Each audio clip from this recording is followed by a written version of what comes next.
I think it's a mistake for heads to not invest in their leadership team.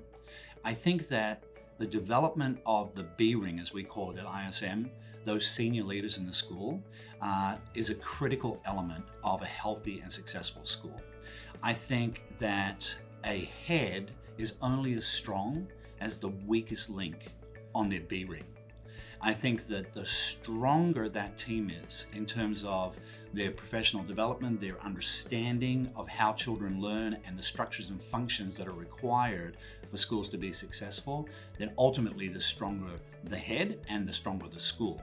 I think that any head would be wise to consider investing in their people, assessing where they're at, looking at them and trying to determine what potential they have in different leadership domains, identifying the resources, the skills that they need to develop, supporting them, developing them, and it's that zone of proximal development.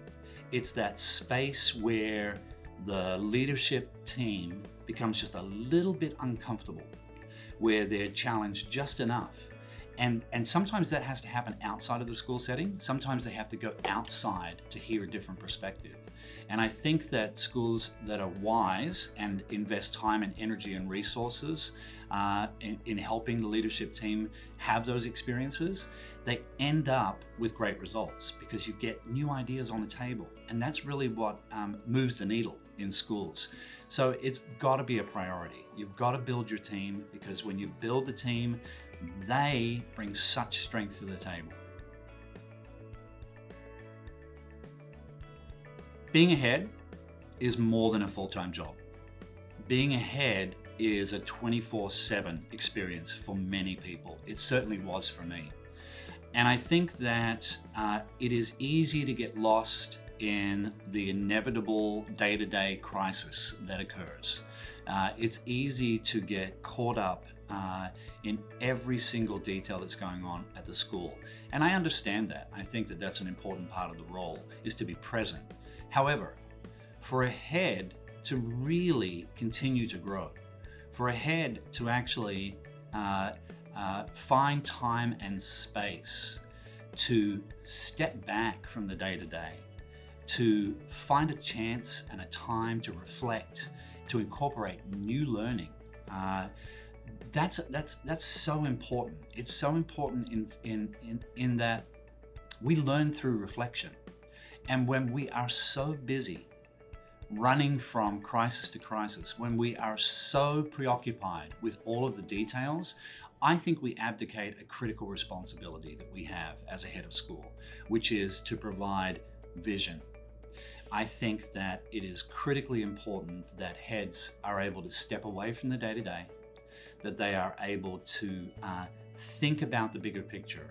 And sometimes that space is all that's needed.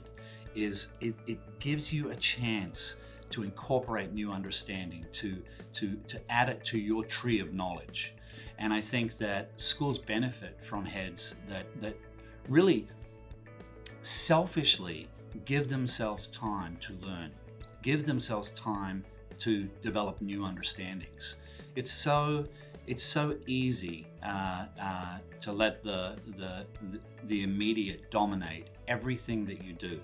But schools don't benefit from heads that take that approach. They benefit from heads that have a willingness to be reflective. They benefit from heads who have enough vulnerability to admit that they don't know everything and seek out new understanding.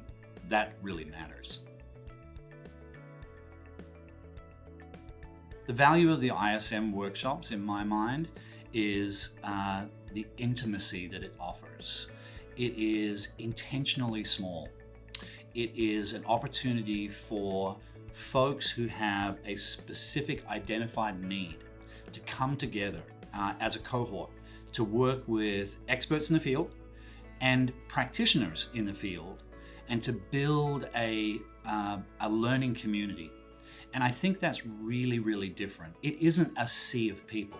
It isn't 5,000 attendees milling around from offering to offering. They're small, dedicated groups focused on very specific topics that will help people fill that gap in understanding, that will allow them to develop the skills that they need. And I think that's the big difference. That's the big difference maker. Small groups, powerful learning communities, practitioners and experts connecting with willing learners, the outcomes are phenomenal.